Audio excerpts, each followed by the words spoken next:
Nimpongeze mheshimiwa diwani, tuko naye hapa, tumpigie makofi mazito.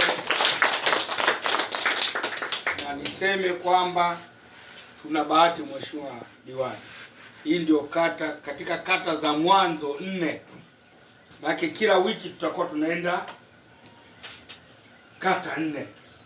Tumeanza na Mvuha nyumbani, tuna Serembala leo, tuna Lundi na tuna Bwakila chini. Lakini ndio maana mnaona nimekuja hapa nyumbani. Nizungumzie mambo mawili makubwa ambayo mimi nayaona.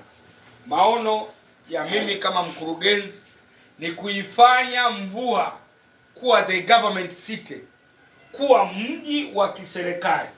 Nimewaambia watu wa ardhi, mtu wa ardhi Kibona huko, na nilishawaambia, nimekaa nao Jumatatu, nimewaambia waupange mji, tuwe na mji wenye makazi, wenye sehemu za biashara, lakini wenye sehemu za kutoa huduma.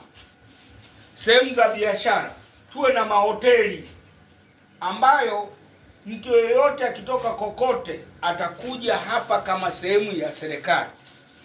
Niwape taarifa kwamba barabara ya Bigwa Kisaki lakini inaishia Ndala, kilomita 78 imeshaanza tayari. Mkandarasi kalipwa bilioni 15 fedha za kuanzia.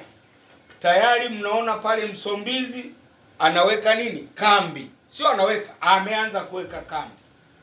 Na ameshaanza kutoa elimu kwenye sehemu yoyote ambapo ujenzi utaendelea.